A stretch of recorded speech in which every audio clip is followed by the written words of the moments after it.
is Time with Your Banker. I'm your banker, Betty Ayi. We are still on the banker-customer relationship, and we have Mr. Derrick Amoah-Nim, who is a young chartered banker and a credit analyst. Mr. Nim, you are welcome. Thank you, Mrs. Betty Ayi. Mr. Nim, last week we were discussing what a bank is, banker-customer relationship. We talked about savings and the populace having the habit of, or inculcating the habit of savings. Yeah. And then we looked at who a customer is. Yeah. And we looked at the banker-customer relationship. Basically, the duty as the duty to pay on demand. Yes, yeah. That first duty. That first I think that duty yeah. is very primary. It's very primary. Yeah, so because the bank owes the customer a duty to always pay their monies on demand when it is regular. Yeah, when it is regular. Yeah. There are other irregular conditions that might variate that, but in due course we can discuss that. Yeah, yeah. And the second duty I would want us to discuss is on the closure of account. The bank owes a duty not to close customers' accounts anyhow, but then prompt or notify the customer on the intention to close that particular account. How should that be? It should be in writing. The bank should do that in writing, and that through a registered postage system to ensure that that particular writing has reached the customer, telling the customer, Mr. So-and-so, based on this particular reason, this account number which is in your name is going to be closed. If this is done, and there's always a time frame that the bank has to give, let me say an allowed time for the customer to make necessary arrangements for managing his financial issues. That's where to pay in his monies when he gets them, and through the accounts to reach to pay out monies to other people. So that means the bank just don't get up one day and decide to close a customer's account. Otherwise, one day you walk to the bank, or anyone walk to the bank, hey, your account with a balance of 1 billion Ghana cedis has been closed. Wow, so you think a bank will want to close such an account? I'm just being ridiculous. Yeah. Okay, so it's not done that way. The bank always should notify the customer of the intention. If it's an individual, the bank should give a minimum of 30 days. That's 1 month. Yeah. For the individual to make other arrangements, whether to open another account in another bank, or take all funds he has or she has on the account to the house, or whichever arrangement. So when an individual account is being closed and the person is notified, the person comes to the bank, what does the person need to come along with when he comes to the bank? If he is really indeed notified that his account is being closed and he comes to the bank, the person has to come along with every property that belongs to the bank. That is, if it's a checkbook, savings withdrawal forms, passbooks, anything that the bank has given to the customer for running the account or for doing business with the bank has to be returned to the bank. But the customer will tell you that those things he paid for, because you know we bankers, there is nothing free with that. well, if you paid for because them, it's he has paid for his checkbook. Why should he return his checkbook? Basically, the payment of the checkbook is not just for the leaves you are being given. Payment for the checkbook is to transact business. Yeah. So it's like a service charge for using the checkbook, not the leaflet. Because it's quite expensive. It's probably expensive than just the 5 cedis or 10 cedis being charged. Subsidized, but the customer does not know. Yes. So they think, oh, I paid for it, it's my property, but it's not supposed to be. So everything has to be returned. And if it's a corporate... Why? Because if an account is closed, the customer still has his checkbook. It could be used to facilitate fraud, either by the customer or someone else. Yeah. So it has to be returned to the custody of the bank, which is safer. Yeah. And this kind of fraud could even go to the detriment of the customer himself. If not the bank.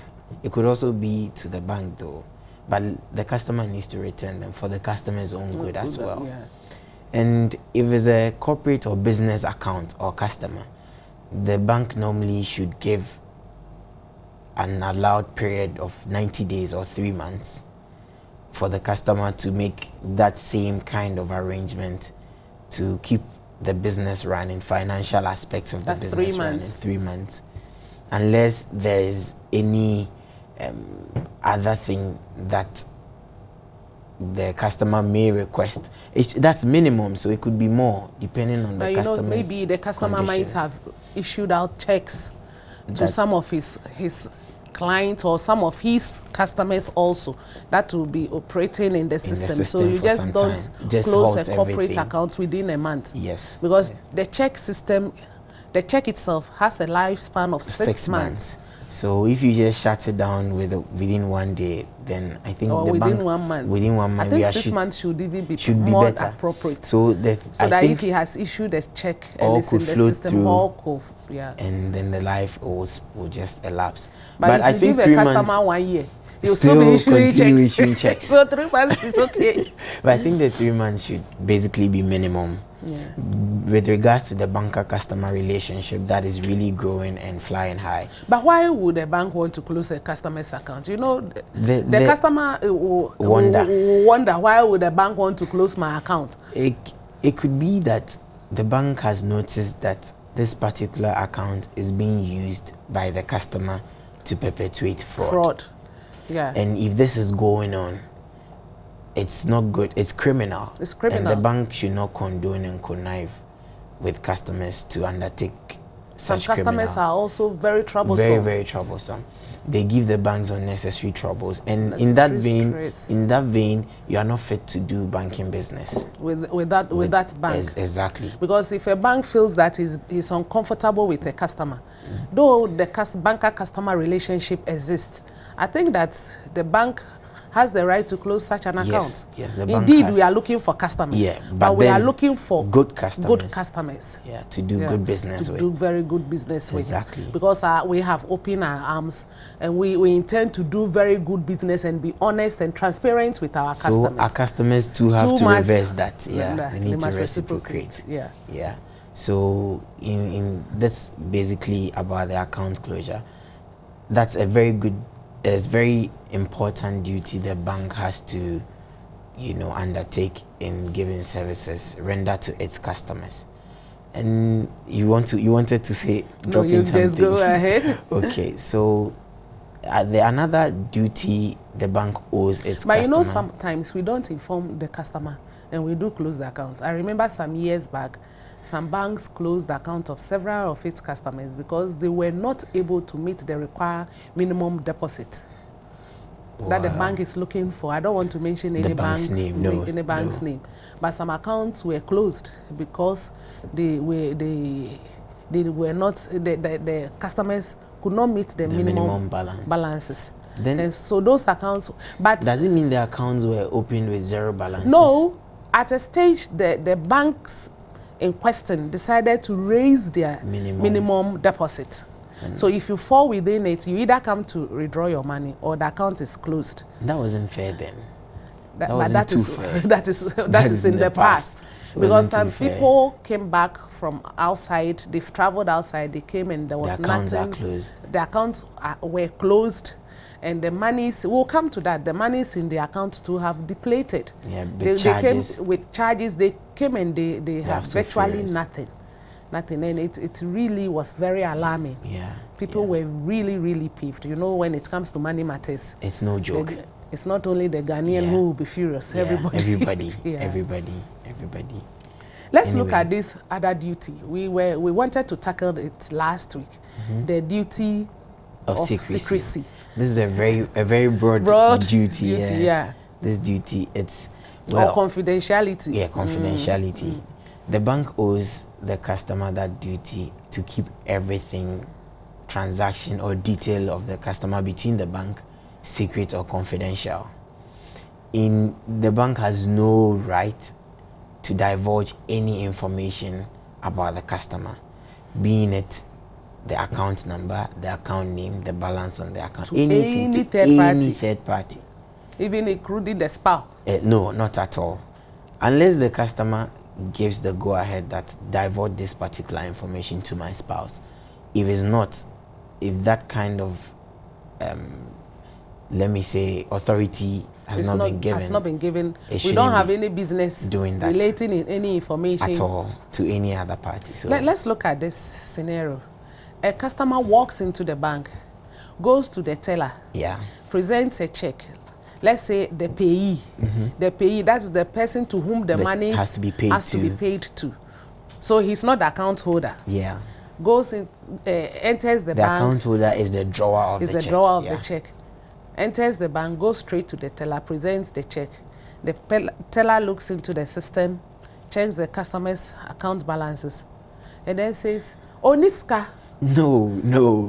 Fa komano, fa check no komano. Excuse me, this is an English language program, but you know we have to chip this we have to chip it.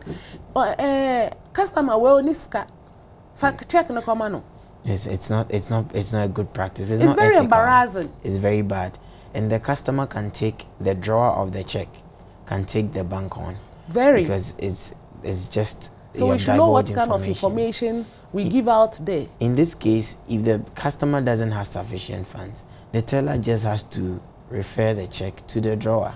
Or even ask the customer to go back, the payee, to speak to the manager or something. But you not just don't tell on the counter that the person doesn't have money. No. Because somebody was really furious. He called the bank, and we had to really beg, apologize in writing. So we don't have any business divulging information on a customer's account to a third party, no matter who the person is. At all.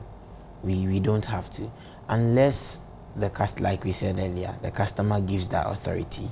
Viewers, we're going for a short break. This is Time with Your Banker. Our email is theeaglebanker@gmail.com.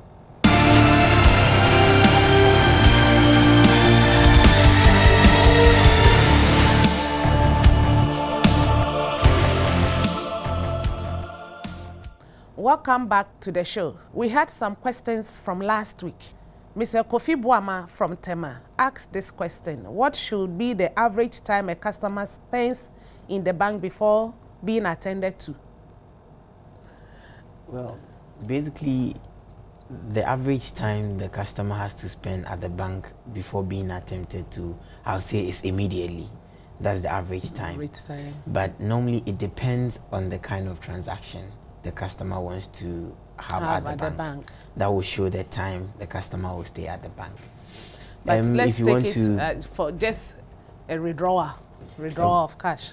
Primarily, withdrawal of cash from the counter shouldn't take more than 5 minutes. Averagely, not more than 5 minutes. That is if everything is regular. It's regular. We don't have any system breakdown. The signatures are not different now that they have to go back and verify and call the customer and confirm. Not call the customer before paying, but because there's a problem with the signature.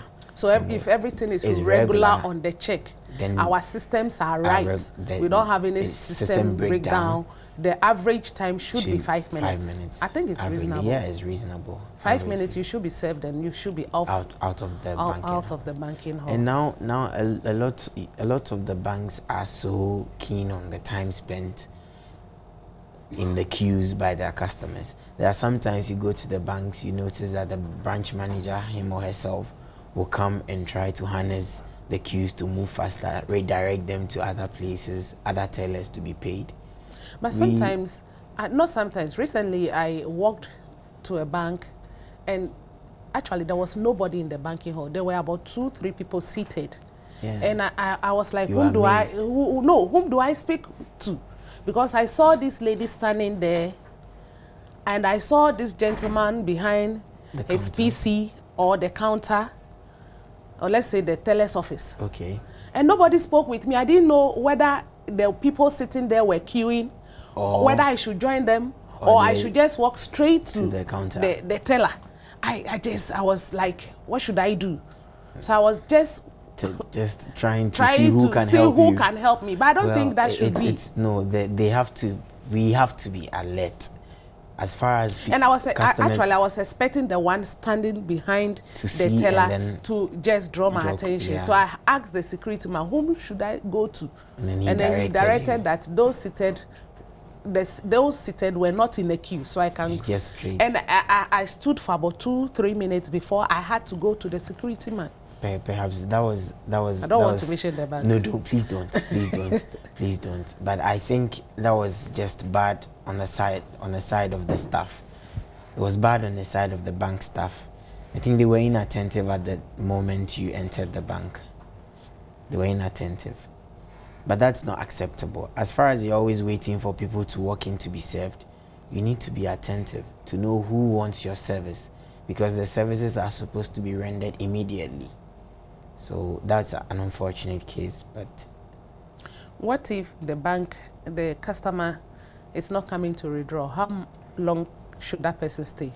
Like we mentioned earlier, it depends. To be attended to, it should be immediate, because it could be that the customer doesn't even know who to talk to. Immediately he or she enters, she's seeing about 4 people seated. Like my scenario. Like your scenario. You don't know who to talk to. So immediately someone has to attend to you and then show you your way around as to what you have to do. Afterwards, that will determine the number of minutes you have to wait or the number of minutes you need to stay in the bank. It could be that you want to effect a transfer. You need to fill up some forms. Perhaps filling up the forms alone can take you about 5 to 10 minutes. Just filling up a depending form. on the kind of form you have to fill and how available your information is to you yourself as a customer. So for attending to should be immediate, but the time spending is transaction wise. Time is really money. Yeah. So the banks. Esi Boche from Nungwa is asking, thank you for this exciting and educative program on banking. Please educate me on the best form of investment to make with my bank. There are very good forms of investment. You see, maybe you should look for me and come and invest with my bank. Don't advertise your bank on this I'm not platform. mentioning. Anyway, but the banks have fixed deposits which earn very good returns returns of interest. And these fixed deposits with the bank is very secured. You know, anytime you walk to your bank, when the terms and conditions to the particular fixed deposit account is due, the bank is going to pay you back or give you whatever earnings you've gotten. If you go keep the money with an untrusted financial dealer, let me use the word dealer, that means it's not a bank, a dealer that is not trusted like the banks, you might be making a mistake. Getting your money back will be difficult. So the bank's fixed deposit is very advisable to go in for. And there are other call accounts that earn very good interest rates, but they vary from bank to bank. And what is a call account? You just mentioned it. A call account is a type of account that is more like an investment account. You keep the money at the bank, and then you can call on the. It's actually an investment account.